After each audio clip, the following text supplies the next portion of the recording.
Hello लोगोफोर, नै आङो दिनै दिल्ली जन्तर मोन्थोराव फैदोंमोन। जोंनि बड'लेण्डनिफ्राय फैदों होननानै खोनानायखाय आंबो एसे दरना खालामफानो, एसे हेफाजाब खालामगोन होननानै साननानै फैदोंमोन आङो। ओमफ्राय दा आङो नयदानिफ्राय फैदों आरो आं नयदायाव थायो नालाय लोगोफोर, दा आङो एसे दरना होफानो होननानै फैदोंमोन। ओमफ्राय दा आङो फैनानै नुफैबाय दहाय 11टा बाजियावनो थांबायनो थिनहरबाय। ओमफ्राय दा आङो नुफैबाय बिराद दुखु नांदों आरोना, जोंनि मानसिखौल' लानानै थांदोंनो।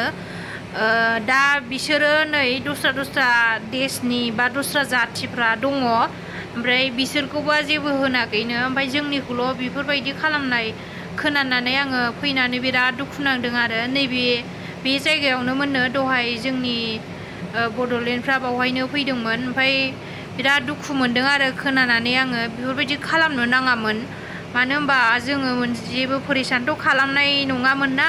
बेफोरबायदि खालामजालायनाय, जेन'बा गारियाव लांनाय बा जेलाव लांनानै दोनहैनाय, बेफोरबायदि खालामनो नाङामोन। बिराद दुखु मोनफैखादों आङो मोनफैनानै।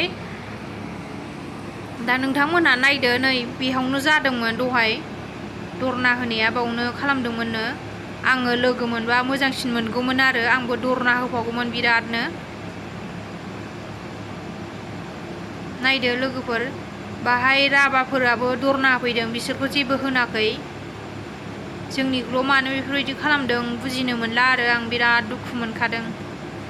नोंथांमोनहा माबायदि मोनदों आंनो कमेन्टाव खोन्थाहरबानो जाबाय। आंथ' जायगायाव मोनफैनानै नुबाय खालि जाजोबनाय, बेफोरबायदि नुनानै आङो बांसिन दुखु मोनदों आरो लोगोफोर। ओंखायनो दा आं नोंसिनि सिगाङाव शेयार खालामदों। दा नोंथांमोनहा मा मोनो बा मा सानो आंनो खोन्थाहरबानो जाबाय।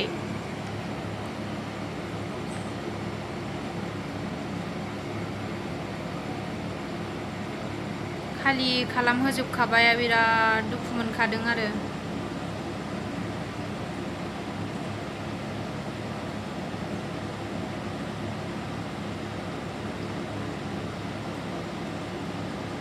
आंबो बिराद गोसोमोन लोगोफोर, मिन्थिबाय, आंबो दरना होफानो।